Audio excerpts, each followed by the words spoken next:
Athlete, paratrooper, agricultural educator, rancher, civic leader, Mr. 4-H. Frank Graham was all of these things.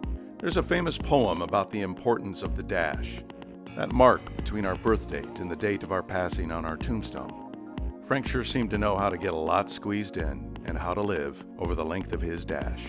Frank got his start on April 29, 1920 in Fairgrove, Missouri. His parents, Wilma and George, raised Frank and his brother George on a small farm. Not surprisingly, Frank joined his local 4-H club at age 10.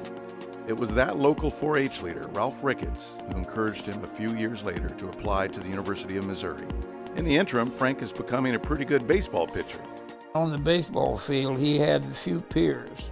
He pitched for the little country community of Charity, and he was the least charitable of all the people in that community when he went on the mound.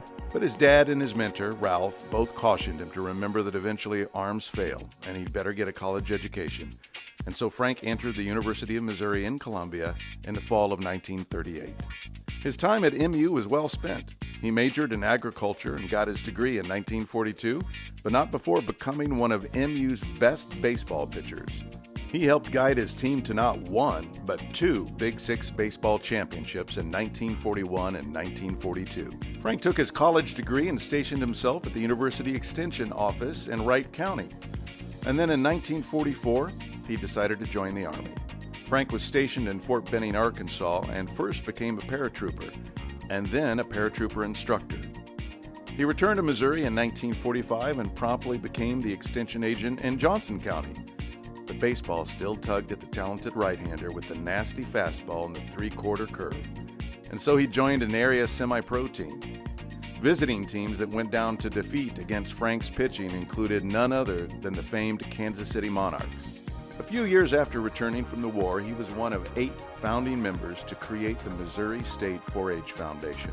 And 11 years later, he was named Director of 4-H Youth Development for Missouri in 1958, a position he would hold until his retirement in 1975.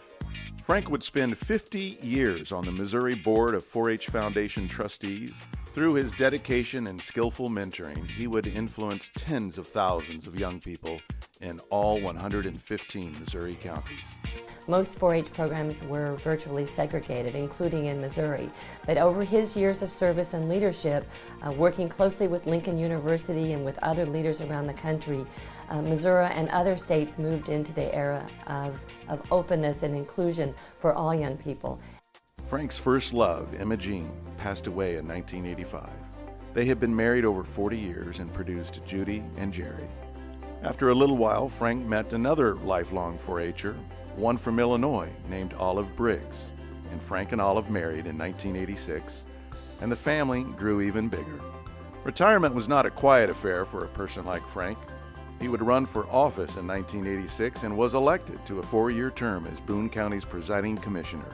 In later years, he would also become president of the Boone County Historical Society, serve on the alumni board of the University of Missouri's Agricultural College, serve the Cattlemen's Association, and serve his beloved Midway Locust Grove Methodist Church in several roles. And for more than 40 years, Frank operated a farm and quarter horse ranch, Melody Acres. No, Frank wasn't one to sit around rocking grandchildren, though he had every chance between his 2 children, 2 stepchildren, and 44 grandchildren and great-grandchildren. In Frank's later years, he got to enjoy a reunion of the 4 remaining members of the 1942 championship baseball team. He enjoyed donating land to the university's extension service for a new building, experience an honor flight to Washington, D.C., and participate in his own enshrinement into the National 4-H Hall of Fame. What people don't know is that he was also a national leader for the 4-H program. He was one of the leaders that helped to build the National 4-H Youth Conference Center in Chevy Chase, Maryland. Let there be no doubt about it. Frank's dash of 93 years was filled with service to his faith, his country, his family, his university, and young people across the state and his community, done all the while with warmth, gentleness, modesty, and a smile.